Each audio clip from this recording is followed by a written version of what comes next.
ուրեմն մեր ուսումնասիրություններով քաղաքացիները շատ լավ պատկերացնում են, թե ինչ է լինելու, եւ մեր ուսումնասիրությունները ցույց են տալիս, որ մարդիկ արդեն չեն հավատում Նիկոլ Փաշինյանի ստերին, եւ քաղաքացիները պահանջում են նաեւ կոնսոլիդացիա ուժերի, եւ դա է պատճառը, որ տարբեր ընտրություններին մասնակցելով եւ դրական արդյունքներ ապահովելով հանդերձ Մայր Հայաստանը որոշում կայացրեց միանալ Առաջարկ Հայաստան ծրագրին եւ Բարգավաճ Հայաստան կուսակցության հետ միասին մասնակցել ընտրություններին, որպեսզի մենք մեր օրինակով ցույց տանք, որ անհրաժեշտ է կոնսոլիդացիա, այսինքն մենք ոչ թե դնում էինք անցողիկ շեմի խնդիր, այլ մենք դնում ենք իշխանապողության խնդիր, իսկ իշխանապողության համար անհրաժեշտ է կոնսոլիդացիա։ Մենք իհարկե ավելի լայն կոնսոլիդացիայի կողմնակից ենք, բայց ոչ մեր մեղքով այդ լայն կոնսոլիդացիան տեղի չունեցավ, բայց հիմա մենք կարող ենք Գյումրիի սցենարը կրկնել այն առումով, որ տարբեր ընդդիմադիր ուժերը միմյանց չտիրախավորելով եւ կենտրոնանալով բացառապես իշխանությունների ուղղությամբ կարողանան հետագայում մեկտեղել իրենց ուժերը եւ քաղաքացիական պայմանագրին զրկել իշխանությունից, ձևավորելով նոր իշխանություն, որը արդեն իսկ շանս է տալիս, որ մենք խուսափենք կատաստրոֆիկ զարգացումներից։ Այս առումով մեր քաղաքացիները բավական արդեն այսպես սթափության վիճակի մեջ են, որովհետեւ 21 թվականին նախ հետպատերազմյան շոկը դեռ չէր հաղթահարված եւ տեղի ունեցավ նաեւ մեծ խաբեություն Նիկոլ Փաշինյանի կողմից, հերթականը եւ ամենամեծը, որ ինքը խոստացավ Արցախի ինքնորոշման իրավունքը պաշտպանել, խոստացավ խաղաղություն, բայց արեց ճիշտ հակառակը եւ դավաճանաբար հանձնեց Արցախը Ադրբեջանին հանուն իր իշխանության եւ հանուն աշխարհաքաղաքական խաղերի զոհասեղանին հայտնվելու եւ դրա դիմաց անձնական շահեր նա բնականաբար ակնկալում ու մինչեւ այժմ ստանում է այդ շահը ու Մակրոնների գալը Երևան հենց դրա պատճառով էր։ Դուք ասում եք մենք առարկայական ոչինչ չենք ստացել, այո, համաձայն եմ, չենք ստացել է Նիկոլ Փաշինյանը զուտ PR քարոզչական աջակցություն,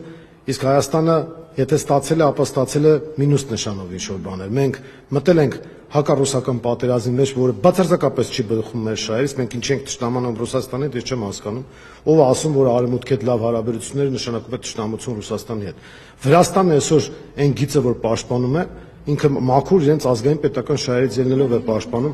այո, եւ չդարձավ մանրադրամ, որովհետեւ իրանք մի անգամ տեսան 2008-ին, որ իրանք կարող են արևմուտքի կողմից ծափահարվել, ասել այո, գնացեք առաջ, բայց հետո ասեն դե մենք ինչ կարող ենք անել, ձեզով էր ասում մտնենք Ռուսաստանի հետ պատերազմի մեջ։ Հիմա նույնը անում են այստեղ, նույնը արել են եւ անում են Ուկրաինայում, եւ իրենք պայքարում են Ռուսաստանի դեմ, ինչը վերջին ուկրաինացին, հիմա էլ Նիկոլ Փաշինյանի ձեռքերով պայքարում են Ռուսաստանի դեմ, ինչը վերջին հայը։ Ես չեմ ուզում եւ մեր ուժը, մեր քաղաքական միավորը, այս լայն միավորը, որ ստեղծվել է, մենք չենք ուզում, որպեսզի մինչեւ վերջին հայը պայքար մղվի Ռուսաստանի դեմ եւ մենք ընդամենը օգտագործվենք ու դեն նետվենք։ Սա այդ դեպքը չի, մենք դրան դեմ ենք եւ իրականում ասեմ, որ ոչ մի բան էլ իրենք չեն կարող բերել Հայաստանին, իրենք խնդիր չունեն ոչ ԵՄ անդամ դարձնելու, ոչ վիզաներ ազատականացնելու եւ սրանք գիտեք արդեն 4-րդ կամ 5-րդ ընտրությունն է ԿՓ-ն մասնակցում է Աջափնյակի մետրոյի ծրագրով 4-րդ կամ 5-րդ ընտրությունն է, խոստումը տալիս են անցնում են, խոստումը տալիս են անցնում են։ Հիմա նույնն է եվրոպացիներն են անում, նույն դպրոցն է, էլի խաբեության, այս արդեն նույնիսկ մինչև իշխանապողությունը 18 թվականի եվրոպացիները այդ 2.5 միլիարդը անընդհատ ասում են, որ հատկացնելու են։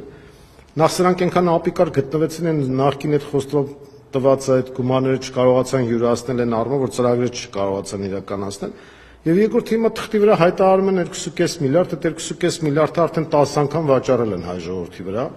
Այն դեպքում, երբ որ այդ տիպի գումար Ռուսաստանից տրանսֆերների մասով է գալիս, ճիշտ է, ոչ 2.5 միլիարդը, բայց այդքան գումար կանխիկ եւ անկանխիկ եղանակով հաստատ մտնում է Ռուսաստանից միայն մասնավոր տրանսֆերներով, այսինքն մեր խոպանչիների, ասենք, վերած փողերով, չհաշված Ռուսաստանից ինչքան մենք հնարավորություններ ենք ստանում էժան գազի տեսքով եւ այլնով, ավելի քան 30%-ը ԵԱՏՄ-ում, իսկ մասնավորապես Ռուսաստանում է վաճառվում մեր ապրանքների եւ հատկապես գյուղատնտեսական ոլորտի ապրանքների մասով, ես կարող եմ դա ասել, եւ խմիչքը, կոնյակը իրենք ինքնավստահ չեն, Նիկոլ Փաշինյանը լավ վախեցած է, իրենց ինքնավստահության համար բերեցին այդ եվրո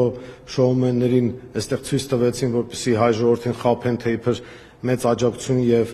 զարգացում է սպասվում։ Իրականում իրենք վախեցած են եւ գիտեն, որ չունեն հանրային հենարան, մեր ժողովրդին մնում է միայն անպայման մասնակցել ընտրություններին։ Ես տեսեք, թող այսպես զարմանալի չթվա, մենք մանավանդ Բարգավաճ Հայաստանի մամլոք կենտրոնում ենք գտնվում, հասկանալի է, որ մեր շահագրգռվածությունը մեծ է, որպեսզի հենց կոնկրետ մեծ ձայն տան ընտրողները, բայց ես կասեմ մի փոքր ստանդարտից շեղված ձևակերպում։ Թող ընտրողները անպայման մասնակցեն ընտրություններին եւ ձայնը տան ընդդիմությանը այն ուժերին, ովքեր որ հաստատ կարող են հայտնվել խորհրդարանում, որպեսզի ձայներ չկորեն, չփոշիանան եւ հավաքական ընդդիմությանը ձայն տալով իրենք կարող են վստահ լինել, որ մենք հասնելու ենք փոփոխությունների։ Այս առումով առաջնայինը իրենց մասնակցության բարձր տոկոսը ապահովելն է։ Երկրորդը իհարկե ամեն ուժ ձգտում է իր վրա վերցնել պատասխանատվությունը եւ մենք էլ ենք պատկերացնում, որ իշխանական պատասխանատվությունը մենք պետք է վերցնենք եւ մենք ունենք այդ եւ թիմի առումով եւ ծրագրի առումով այդ հնարավորությունը վերցնել իշխանական պատասխանատվության բեռը։ Եվ այս առումով ես կարծում եմ, որ տրամաբանական է, որ ապագայում կոալիցիոն իշխանություն կարող է ձևավորել, որովհետեւ ընդդիմադիր ուժերից եւ ընդհանրապես որևէ ուժի չի հաջողվի 50+ հավաքել, հետեւաբար կոալիցիոն պետք է լինի այդ իշխանություն, դա նշանակում է պատասխանատվության բաշխում ուժերի մեջ, բայց ես հիմա չեմ ուզում առաջ ընկնել, առաջնայինը տվյալ դեպքում մեր հանդիպումների ժամանակ, մեր քարոզարշավի ժամանակ մենք պետք է անենք այնպես, որ մարդիկ անպայման գնան ընտրության եւ իմանան, որ սա հենց իրենց քվեից է կախված ու Աստված մի արեցցե, որ ես ճիշտ դուրս գամ, սա կարող է վերջին ընտրությունը լինել համապետական։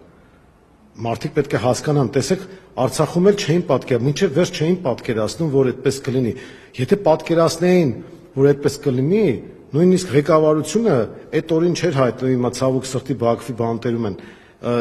Ես ձեզ ասեմ, ոչ adekvatության խնդիր կար նաև եւ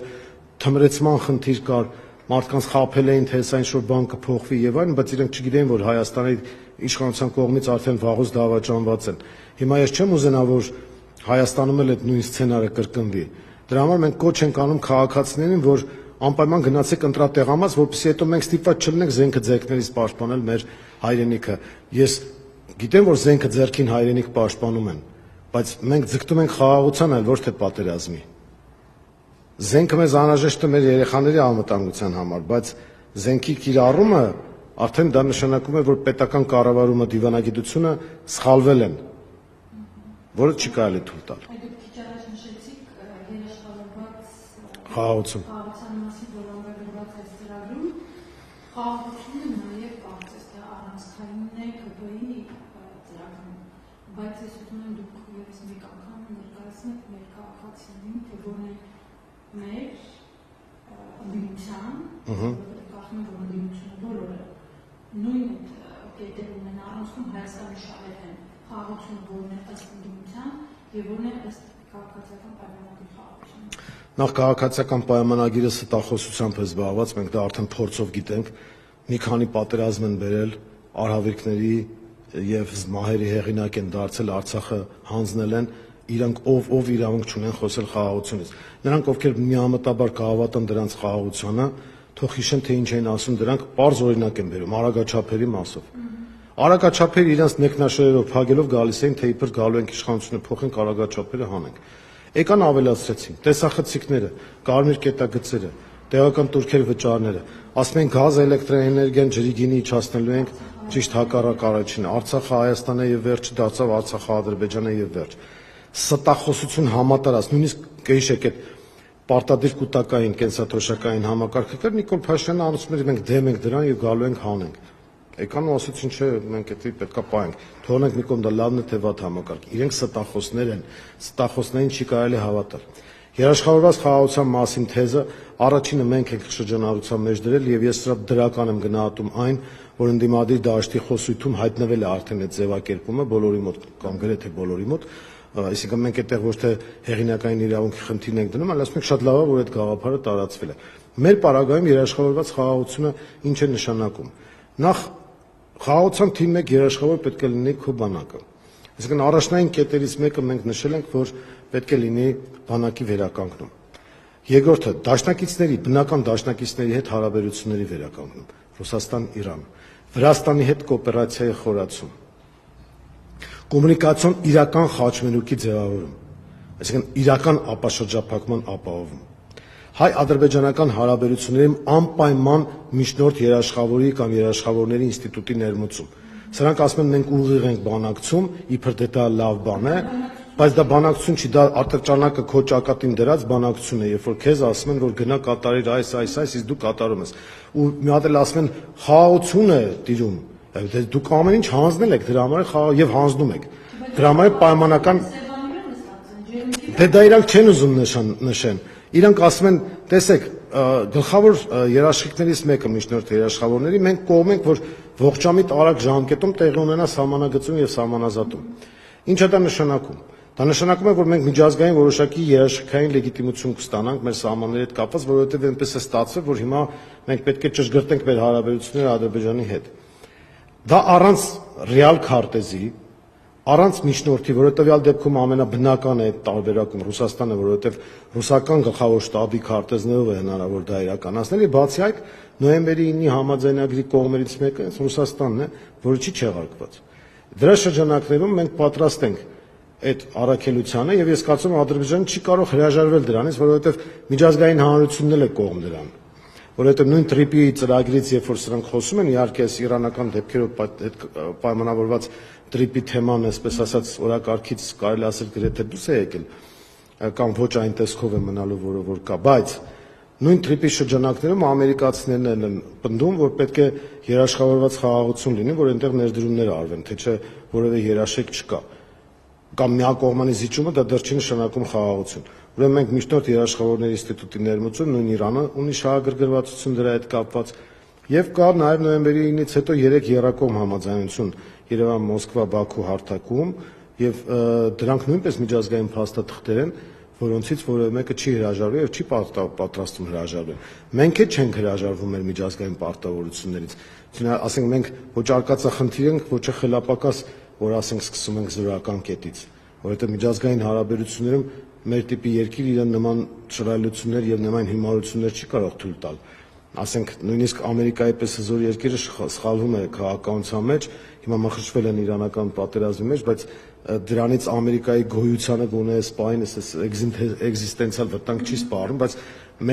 մեր տիպի երկիրը եթե աճ կամ ցախ սխալ քայլ է անում, դա հետևանքը լինում է օրինակ Արցախի կորուստը եւ եւս մեկ սխալ մենք կարող ենք ունենալ որպես հետևանք Հայաստանի կորուստ։ Հիմա դա թույլ չտալու համար մենք այս ինստիտուտներն ենք զարգացնում, հայ-թուրքական հարաբերությունները պետք է մաքսիմալ ձգտել տարանջատել հայ-ադրբեջանականից եւ զարգացնել, փորձել միջպետական հարաբերություններ, դիվանագիտական հարաբերություններ հաստատել Թուրքիայի հետ առանց նախապայմանների, գոնե նոր նախապայմանների մասով է, անպայման պետք է արձանագրել, որ նույն այդ նախաստորագրված թղթում նշել էին կետ, որ Հայաստանն ու Ադրբեջանը միմյանց ներքին գործերին չեն խառնում, բայց Ադրբեջանը մեծ համազգության փոփոխություն է պարտադրում,